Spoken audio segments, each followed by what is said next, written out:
Hello everyone, so welcome to the lecture of liquid solution. हम लोग यहाँ से क्लास 12th के कुछ कुछ टॉपिक्स के बारे में डिस्कस करेंगे इन दी ऑर्डर. हम सबसे पहले लिक्विड सॉल्यूशन लेंगे एंड देन फिर electrochemistry and then chemical kinetics. So accordingly हम लोग प्रोसीड करने वाले हैं. सो फर्स्ट लेक्चर के साथ स्टार्ट करते हैं and the first topic which is known as liquid solution.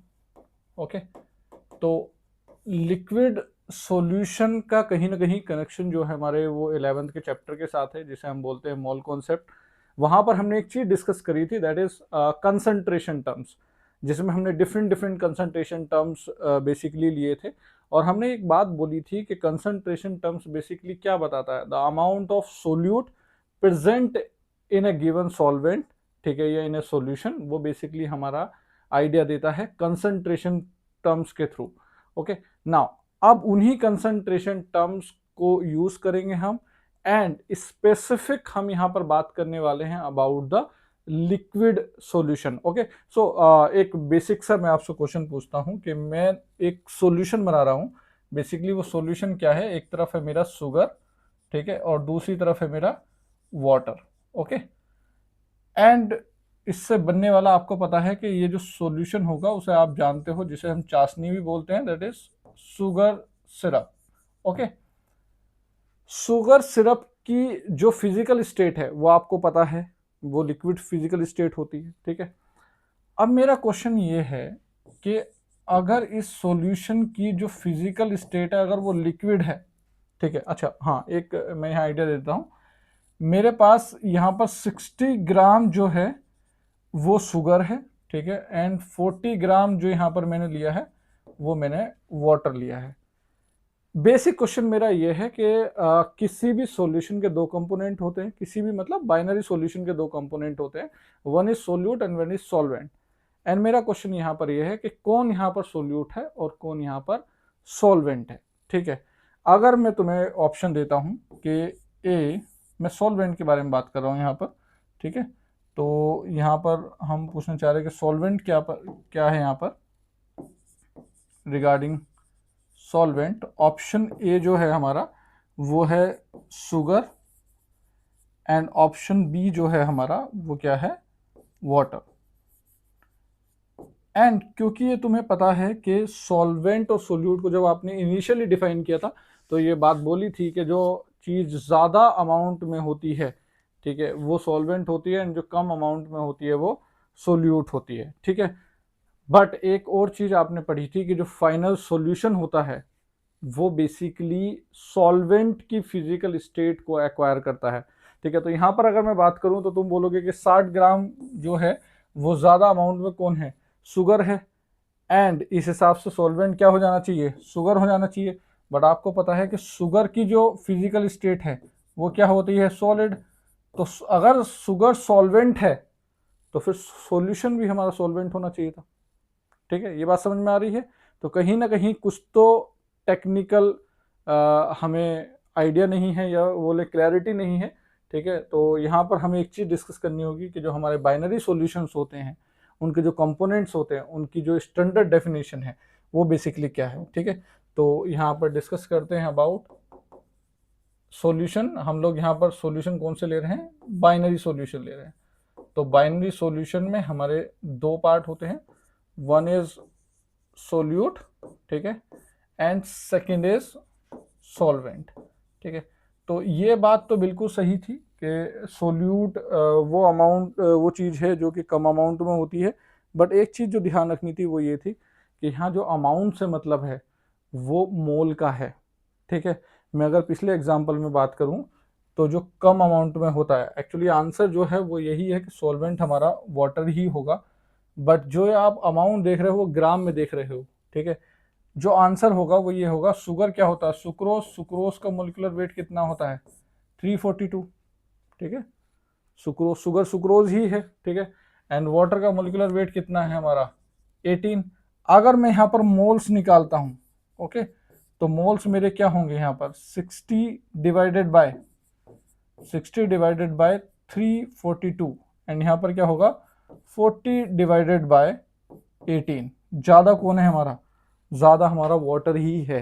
That means कहने का मतलब हमारा जो मोलिकुलर वेट की वजह से जो मोल्स हैं वो शुगर के कम आए हैं यहाँ पर। ओके, नाउ और डिटेल में बात करते हैं सोल्यूट एंड सॉल्वेंट की। अगर मैं डेफिनेशन की बात करूं तो यहाँ पर हम लोग डेफिनेशन लिख लेते हैं।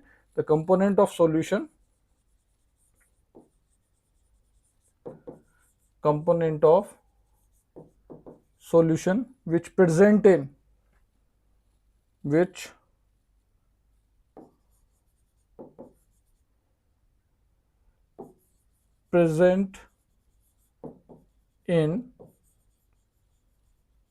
lesser amount। अब ये अमाउंट ध्यान रखना है क्या है, बाय मोल है, ठीक है।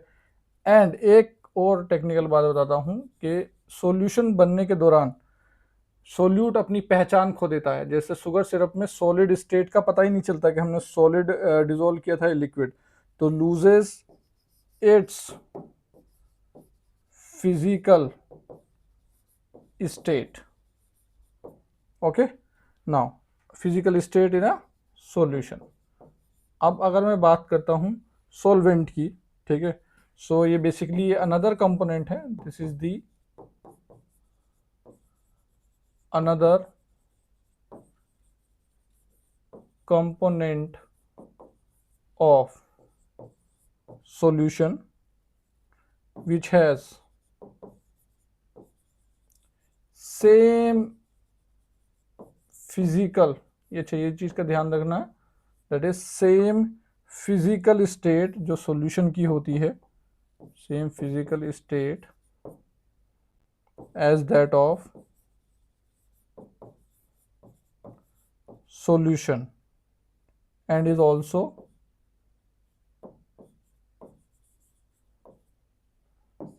present in greater amount, यहाँ भी that is by mole। Okay, so ये टेक्निकल डेफिनेशन है जो आपको पता होनी चाहिए, ठीक है, कि जो सोल्यूट है हमारा वो कम अमाउंट में प्रेजेंट होता है बाय मोल एंड वो अपनी फिजिकल स्टेट को लूज कर देता है। एंड ये होता है जो सेम फिजिकल स्टेट रिटेन रहती है सॉल्वेंट की इन द सॉल्यूशन, एंड ये ग्रेटर अमाउंट में बेसिकली प्रेजेंट होता है। तो अगर मैं टेक्निकली बात करूं तो हमारे सॉल्यूशन बहुत तरह के हो सकते हैं, ठीक है, बट जहां पर अगर मैं बात करता हूं लिक्विड सॉल्यूशन की, ठीक है, तो लिक्विड सॉल्यूशन से हमारा क्या मतलब होता है कि हम लोग यहाँ पर, ठीक है, अगर मैं बात करता हूँ यहाँ पर अगर लिक्विड सॉल्यूशन की बात कर रहे हैं तो सॉल्वेंट हमारा फिक्स हो जाता है। दैट मीन्स अगर मैं बोल रहा हूँ कि एक तरफ है सोल्यूट और एक तरफ है सॉल्वेंट, तो अगर मेरा लिक्विड सॉल्यूशन फॉर्म हो रहा है, ठीक है, तो एक चीज कंफर्म होगी कि मेरा जो सॉल्वेंट है वो क्या होना पड़ेगा, लिक्विड होना पड़ेगा। ओके, एंड जो सोल्यूट है मेरा वो कुछ भी हो सकता है, वो सॉलिड भी हो सकता है, वो लिक्विड भी हो सकता है, वो गैस भी हो सकता है। तो किसी भी तरह का सोल्यूट काम करेगा, मतलब हम यहाँ पर सॉलिड अगर डिजोल्व करेंगे लिक्विड में तब भी काम कर जाएगा, लिक्विड डिजोल्व करेंगे लिक्विड में तब भी लिक्विड सॉल्यूशन बनेगा, गैस डिजोल्व करेंगे लिक्विड में तब भी हमारा लिक्विड सॉल्यूशन ही बनेगा। ओके, तो इन ही 3 टाइप के सॉल्यूशन पे हमारा पूरे चैप्टर की स्टडी कहीं ना कहीं पर है, ठीक है। बट कहीं ना कहीं मैं एक आइडिया देता हूँ, एक टेबल हम लोग फॉर्म कर लेते हैं कि जो सारे तरह के सॉल्यूशन होते हैं, ठीक है, उनके क्या क्या एग्जांपल्स हो सकते हैं, वो एक बेसिक आइडिया हम यहाँ पर ले लेते हैं। ओके, सो नेक्स्ट चलते हैं एंड डिस्कस करते हैं टाइप्स ऑफ सॉल्यूशन, ठीक है। तो यहाँ पर मैं 9 एग्जाम्पल जो हैं वो यहाँ पर ले लेता हूँ, ठीक है। तो सबसे पहले बात करते हैं यहाँ पर, that is types of solutions. Okay, so सबसे पहले that is solute, here solvent and then उसके एग्जाम्पल्स। ओके, तो ये हमारी टेबल है। सबसे पहले हम बात कर रहे हैं हमारे जो गैसियस सॉल्वेंट होते हैं, ठीक है। तो अगर मैं बात करूं कि मेरा सॉल्वेंट कौन है, गैस, ठीक है। तो गैस अगर मैं सॉल्वेंट है तो इसके अंदर एक केस हो सकता है गैस इन गैस, एक केस क्या हो सकता है लिक्विड इन गैस, और एक केस क्या हो सकता है सॉलिड इन गैस। अगर मैं गैस इन गैस का एग्जांपल की बात करूं तो गैस इन गैस तो मेरा एयर ही एग्जांपल है। एयर में जो हमारे सारी गैसेस हैं, अच्छा यहाँ सॉल्यूशन की बात कर रहे हैं, मतलब दैट मीन्स होमोजीनियस सॉल्यूशन की बात कर रहे हैं। ओके, तो सारे ये होमोजीनियस मतलब इवनली मिक्स्ड सॉल्यूशन है। लिक्विड इन गैस की अगर मैं बात करूं तो अक्सर ह्यूमिडिटी के दौरान एयर में मॉइस्चर प्रेजेंट होती है, तो उसे हम बोलते हैं दैट इज मॉइस्ट एयर। वो एग्जांपल इवनली मिक्स्ड होती है, ठीक है। सॉलिड इन गैस की अगर मैं बात करूं तो जैसे कोई भी सॉलिड पार्टिकल, जैसे I2 के जो पार्टिकल्स होते हैं that is I2 solid in air, ठीक है, ये भी हमारा उसी का एग्जाम्पल है, ठीक है, जो इवनली मिक्स्ड होता है solid particle in air. Okay, तो ये तीन हो गए हमारे गैस सॉल्यूशन। नाउ इसमें आगे अगर मैं बात करूं, हम बात करते हैं अब लिक्विड की, तो जिसमें क्या है कि सॉल्वेंट जो होगा हमारा वो क्या होगा लिक्विड होगा। तो सॉल्वेंट लिक्विड, लिक्विड एंड यहाँ पर भी लिक्विड। ओके, नाउ अब पहले अगर मैं बात करता हूँ गैस इन लिक्विड की, ठीक है, फिर हम बात करते हैं that is liquid in liquid की, and third is solid in liquid. ठीक है, देखो गैस इन लिक्विड तो तुम्हें पता है कि क्या बात की जा रही है। जो हमारे कार्बोनेटेड ड्रिंक होते हैं जिसमें CO2 हम डिजोल्व करते हैं ना, शुगर सिरप, ठीक है, या जो भी शुगर सॉल्यूशन होता है उसके अंदर हमारा CO2 डिजोल्व होता है, तो बेसिकली यहाँ पर हम लिखेंगे CO2 इन वाटर। अच्छा एक और चीज मैं बोलूंगा, जैसे O2 इन वाटर भी हमारा वही सिचुएशन है कि O2 इन वाटर जो कि एक्वेटिक लाइफ के लिए बहुत ज़रूरी होता है कि डिजॉल्व ऑक्सीजन होना चाहिए, क्योंकि उसी की वजह से एक्वेटिक एनिमल्स रह पाते हैं, जी पाते हैं। ठीक है, तो हमारा डिजॉल्व ऑक्सीजन हर टाइम पर वाटर में रहता है, क्योंकि हमारा डिस्टिल वाटर कंडीशन नहीं है, that is amount of some जो ऑक्सीजन है वो डिजॉल्व रहता है। ठीक है, लिक्विड इन लिक्विड में आपका फेवरेट, आप बहुत अच्छे से जानते हो इसको, ठीक है, this is nothing but ethanol in water. Okay, so ये तुम्हें पता होगा कि ये एक होमोजीनियस मिक्सचर है, इथेनॉल इन वाटर आराम से घुल जाता है, इवनली मिक्सड हो जाता है। ठीक है, लिक्विड लिक्विड कंपोनेंट होते हैं। सॉलिड इन लिक्विड की बात करूं तो बहुत एग्जांपल है, जैसे सॉल्ट ले लो या फिर शुगर ले लो, ठीक है, ये सभी एग्जांपल इन वाटर बेसिकली क्या होते हैं हमारे सॉलिड इन लिक्विड सॉल्यूशन होते हैं, मतलब लिक्विड सॉल्यूशन ही होते हैं बट सॉलिड डिजोल्व किया होता है। ओके, नाउ अब मैं आगे बढ़ता हूं इसमें अबाउट सॉलिड सॉल्यूशन के बारे में। ठीक है, तो यहाँ आगे चलते हैं एंड डिस्कस करते हैं अबाउट सॉलिड। तो मेरा सॉलिड सॉल्वेंट रहेगा। ओके, नाउ यहाँ पर gas in solid, liquid in solid, and here solid in solid. ठीक है, तो मैं यहाँ एग्जाम्पल की अगर आपसे लोगों से बात करता हूँ, ठीक है, तो एक तो ये है कि तुमने 10th में एक चीज पढ़ी होगी कैटालिटिक हाइड्रोजनेशन या हाइड्रोजनेशन, मतलब हाइड्रोजन ऑन निकल या हाइड्रोजन ऑन मेटल। ठीक है, तो ऐसा कुछ देखा होगा कि हाइड्रोजन विद निकल या तो प्लेटिनम या तो पैलेडियम। ठीक है, अब ये क्या होता है, ये होता है मेटल। ठीक है, ये क्या होते हैं मेटल। मेटल मतलब ये क्या है सॉलिड है। ठीक है, और ये हमारा क्या है गैस है। तो गैस ऑन मेटल, ठीक है, ये इवनली स्प्रेडेड होती है। ठीक है, तो वो हमारा क्या रहता है गैस इन सॉलिड, मतलब सॉलिड सॉल्यूशन ही होता है। लिक्विड एंड सॉलिड की अगर मैं बात करूं तो हमारे एक स्पेशल टाइप के सॉल्यूशन होता है जिसे बोलते हैं हम अमलगम। ठीक है, तो हमारा एक मेटल ऐसा है जो कि लिक्विड फॉर्म में होता है, तो हमारे मेटल अमलगम जैसे जिंक Hg, ZnHg, ये क्या है एक अमलगम है। ठीक है, तो इस तरह के अमलगमेटेड सॉल्यूशन जो होते हैं वो हमारे क्या होते हैं लिक्विड इन सॉलिड सॉल्यूशन होते हैं। नाउ सॉलिड इन सॉलिड हम लोग जानते हैं जो भी एलॉयज होते हैं दैट इज ऑल एलॉयज, ये हमारे क्या होते हैं सॉलिड इन सॉलिड सॉल्यूशन होते हैं।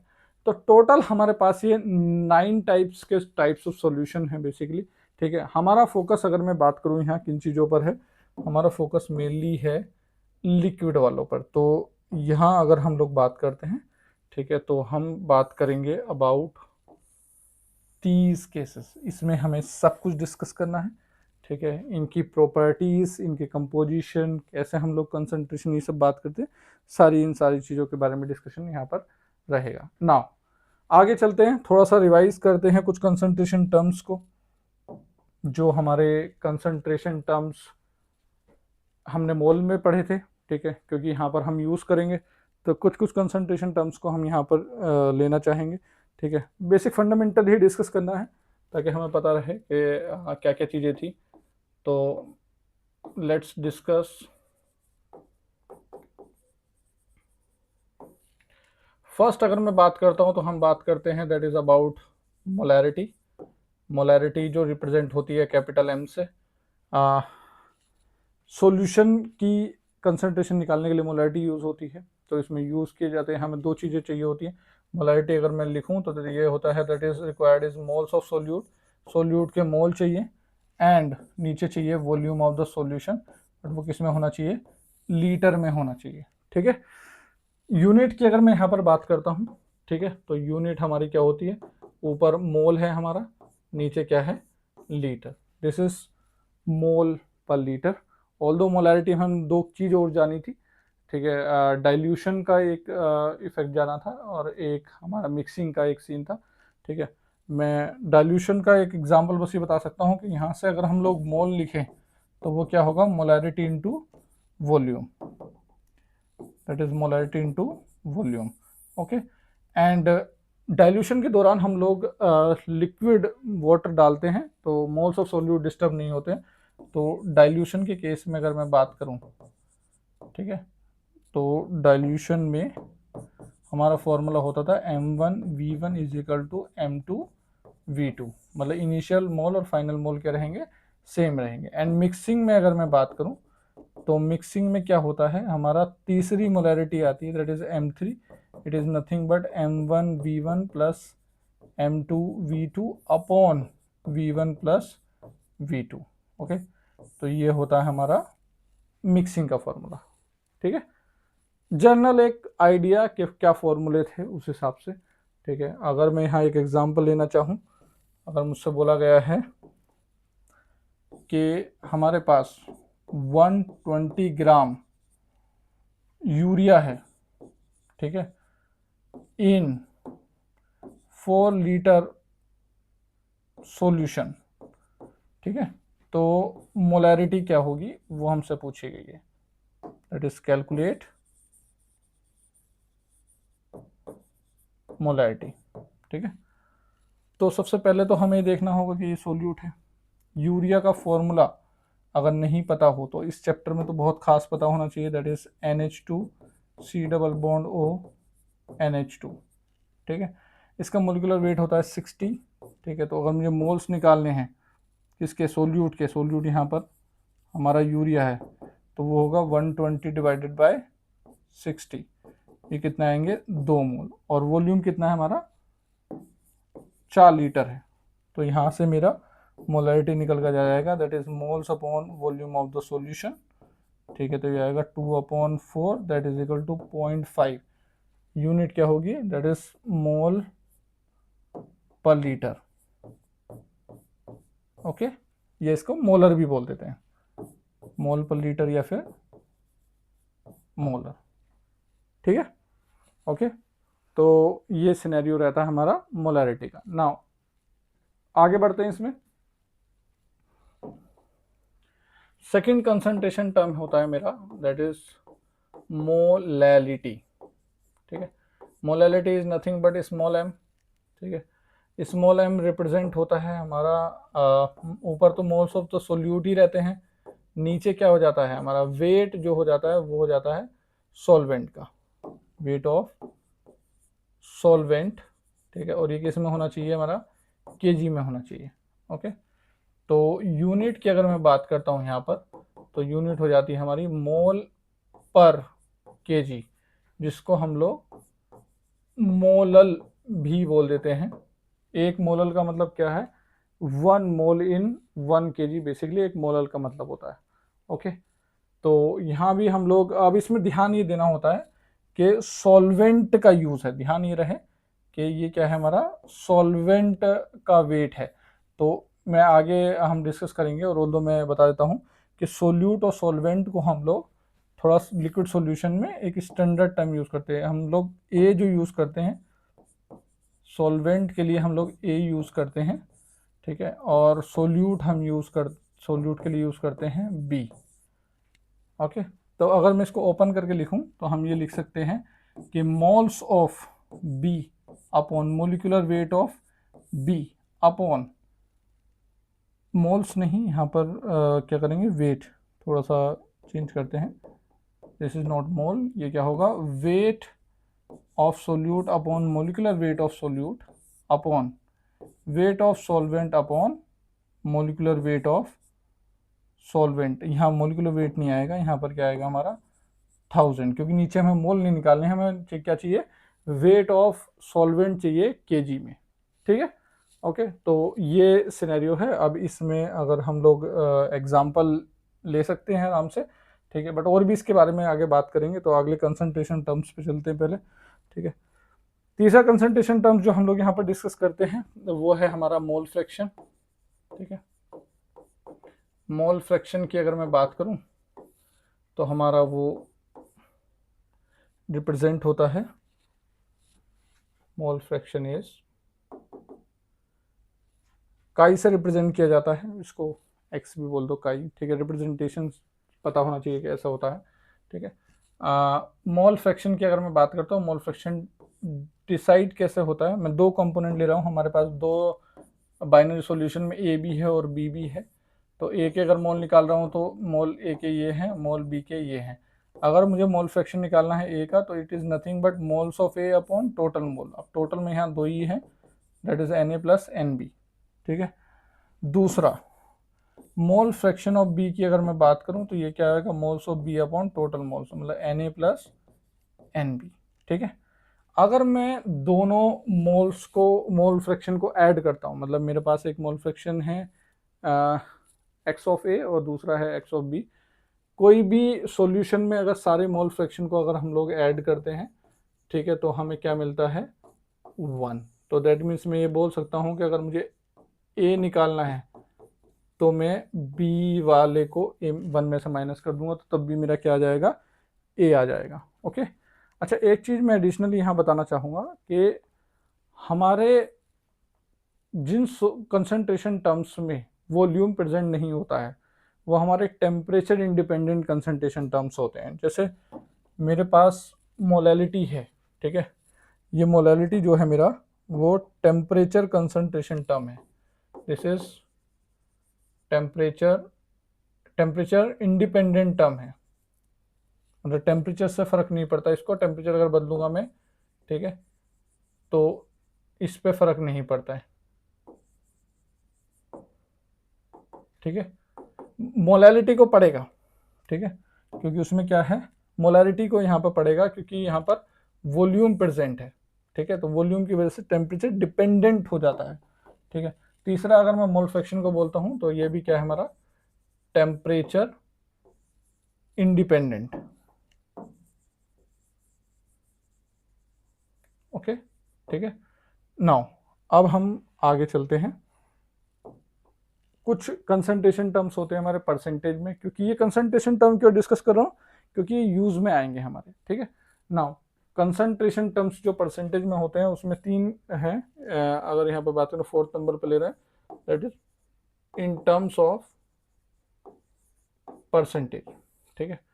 First is percentage wait by wait, ठीक है। इसका क्या मतलब है, ऊपर वाला W, नीचे वाला 2 W है, ऊपर वाला सोल्यूट को बताता है, नीचे वाला सोलवेंट को बताता है। तो अगर परसेंटेज वेट बाय वेट की बात करूं तो that is weight of solute, ठीक है, नीचे that is weight of solution. अब ये ध्यान रखना है कि अगर ऊपर ग्राम है तो नीचे भी ग्राम रहेगा, ऊपर किलोग्राम है नीचे भी किलोग्राम रहेगा, और ये परसेंटेज में है तो ये क्या हो जाएगा, × 100। मतलब क्या समझना है, ठीक है, हमें अगर बोला है 10% अगर मुझे ऐसा एग्जाम्पल में दिया है, ठीक है, कि 10% NaOH है, ठीक है, सॉल्यूशन, और 10% क्या बोला गया है, ये हमारा बाय वेट ही है, 10% here weight by weight NaOH solution. तो इससे तुम्हें मतलब क्या निकालना है, ठीक है, वो बेसिकली ये रहेगा कि 10% है, इसका मतलब अगर 10% निकालना हो तो 10/100 इंटू 100 करेंगे। तो इसमें मैं ये बोलूँगा कि 10 ग्राम NaOH है, ठीक है, इन 100 ग्राम सॉल्यूशन। तो मेरा सॉल्वेंट कितना हो जाएगा, यहाँ से सॉल्वेंट हो जाएगा मेरा यहाँ पे, that is solvent is equal to, that is 100 minus solute, ये कितना होगा 90 ग्राम। तो कहीं ना कहीं मुझे सॉल्वेंट भी मिल गया, मुझे सोल्यूट भी मिल गया, तो मैं यहाँ से मोलैलिटी भी निकाल सकता हूँ, ठीक है।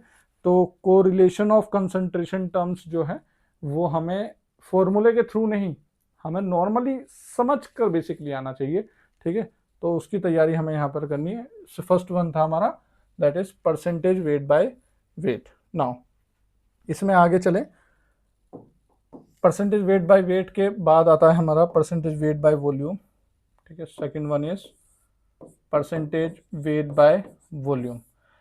अब ध्यान ये रहे, ठीक है, कि परसेंटेज वेट बाय वॉल्यूम की अगर मैं बात कर रहा हूँ तो ऊपर वाला W मैंने क्या बोला था, सोल्यूट के लिए, हम यहाँ बात कर रहे हैं सेकंड वन,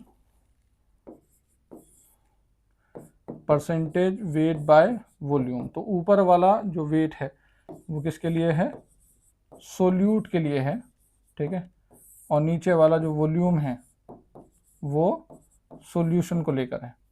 तो यहाँ अगर मैं बोल रहा हूँ कि यहाँ अगर ग्राम है तो नीचे क्या होगा हमारा ml होगा, और ये होगा इंटू 100, मतलब ये हमारा फॉर्मूला भी यहीं से आ जाता है। और यहाँ पर अगर मैं बात करता हूँ अबाउट एग्जाम्पल, तो मेरे पास अगर कुछ ऐसा क्वेश्चन है कि 15% मेरा वेट बाय वॉल्यूम है, क्या है, मेरा यूरिया सॉल्यूशन है, ठीक है, तो मुझे उससे क्या समझना है। तो बेसिकली क्या रहेगा कि 15% है, दैट मीन्स 15 ग्राम, ऊपर जो है सोल्यूट के लिए वो W आएगा, 15 ग्राम यूरिया प्रेजेंट इन, अब नीचे क्या है, सॉल्यूशन का वॉल्यूम है, तो that is 100 ml solution, okay, ठीक है। तो कहीं ना कहीं यहाँ पर जो सॉल्यूशन है वो ml में दिया हुआ है, तो यहाँ पर सॉल्वेंट हम लोग डायरेक्टली नहीं निकाल सकते, हमें यूज पड़ेगा किसका, हमारे डेंसिटी का, ठीक है। तो हम यहाँ पर डायरेक्टली नहीं निकाल पाएंगे। नाउ आगे चलते हैं, इसमें कंसंट्रेशन टर्म्स में जो थर्ड आता है हमारा, ठीक है, वो आता है परसेंटेज वॉल्यूम बाय वॉल्यूम, और यहाँ ये होगा that is volume of solute, ठीक है, एंड अपॉन में वॉल्यूम ऑफ सॉल्यूशन, ठीक है, इनटू क्या होगा 100, ओके। तो यहाँ भी कहानी सेम है, ठीक है। अगर मैं इसमें बात करता हूँ कि 20% वॉल्यूम बाय वॉल्यूम मेरा इथेनॉल सॉल्यूशन है, ठीक है। अब आप ये अगर किसी की ऑब्जर्वेशन हो, ठीक है, तो उसने ये देखा भी होगा कि जो अल्कोहलिक ड्रिंक होती है, ठीक है, उसमें जो कंसंट्रेशन होती है वो वॉल्यूम बाय वॉल्यूम में होती है। इवन अल्कोहलिक ड्रिंक में ही नहीं, काफ़ी सिरप होते हैं उसमें भी हमारा कफ सिरप या इस टाइप की चीज़ें, उसमें भी वॉल्यूम बाय वॉल्यूम में कंसंट्रेशन होती है। एंड केमिकल्स भी आते काफ़ी लिक्विड फॉर्म में, वो भी इस मोड में रहते हैं। तो कैसे इनको रीड करना है वो बेसिकली यहाँ पर हम बात कर रहे हैं, ठीक है।